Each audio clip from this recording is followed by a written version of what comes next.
بسم اللہ الرحمن الرحیم۔ یہ وظیفہ آپ کر سکتے ہیں۔ آپ نے پاوضو ہو جانا ہے، 2 رکعت نماز نفل حاجت کی نیت سے ادا کرنی ہے۔ ہر رکعت میں 1 مرتبہ سورۃ الفاتحہ پڑھنے کے بعد 3 مرتبہ سورۃ الاخلاص اور سورۃ الکوثر پڑھنی ہے۔ جب آپ 2 رکعت نماز نوافل حاجت کی نیت سے ادا کر لیں گے، آپ نے جائے نماز پر بیٹھ کر 3 مرتبہ درود پاک جو بھی آتا ہے پڑھ لیں۔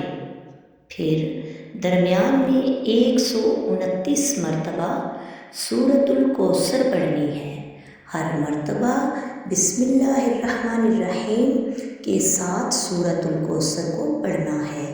پھر آخر میں 3 مرتبہ درود پاک پڑھ کر اللہ تعالیٰ کی بارگاہ میں آپ نے عاجزی اور انکساری کے ساتھ دعا کرنی ہے۔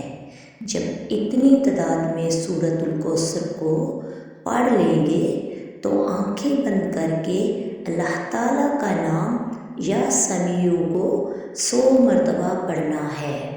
پھر اللہ تعالیٰ سے دعا مانگنی ہے، تو جو بھی آپ کی حاجت ہوگی وہ ضرور پوری ہو جائے گی انشاءاللہ۔